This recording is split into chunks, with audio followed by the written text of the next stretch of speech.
नमस्ते दोस्तों, स्वागत है आप सभी का हमारे इस नए वीडियो में। इस वीडियो में आप जानेंगे मार्गशीर्ष माह कब से शुरू हो रहा है और श्री कृष्ण के प्रिय महीने का महत्व और नियम। कार्तिक पूर्णिमा के बाद मार्गशीर्ष का महीना शुरू हो जाता है, जिसे हिंदू कैलेंडर में 9वां महीना माना गया है। मार्गशीर्ष माह की पूर्णिमा तिथि पर चंद्रमा मृगशिरा नक्षत्र में होता है, इसलिए इसका नाम मार्गशीर्ष पड़ा। इसके अलावा इसे अगहन, अग्रहायण नामों से भी जाना जाता है। ये पूरा मास बड़ा ही पवित्र माना गया है। इसकी महिमा स्वयं श्री कृष्ण भगवान ने गीता में बताई है।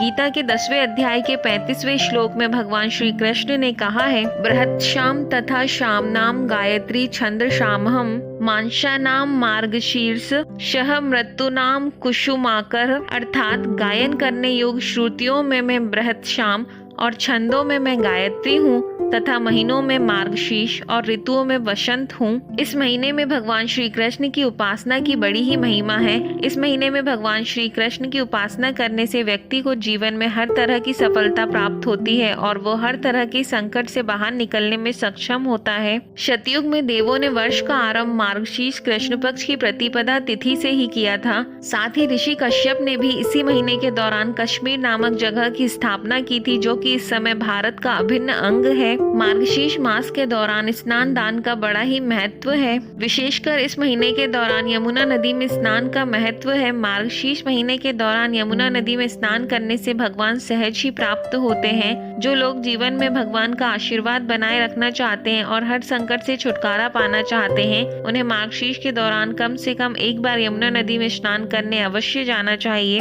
लेकिन जिन लोगों के लिए ऐसा करना संभव नहीं है, वे लोग घर पर ही अपने स्नान के पानी में थोड़ा सा पवित्र जल मिलाकर स्नान कर लें। मान्यता है, जो मार्गशीर्ष महीने में कान्हा की पूजा करता है वह समस्त सुखों को भोगकर मृत्यु के बाद मोक्ष को प्राप्त करता है। ये वही पावन महीना है जिसमें श्री राम और माता सीता का विवाह हुआ था। आइए जानते हैं मार्गशीर्ष माह कब शुरू हो रहा है। मार्गशीर्ष माह 28 नवंबर 2023 से शुरू होगा और 26 दिसंबर 2023 तक चलेगा। इसे अगहन माह भी कहते हैं। इसके बाद पौष माह की शुरुआत हो जाएगी। आइए जानते हैं मार्गशीर्ष माह में क्या करें। शंख पूजन का लाभ। अगहन महीने में तीर्थ स्नान करने से पुण्य मिलता है और हर तरह के रोग, शोक और दोष दूर होते हैं।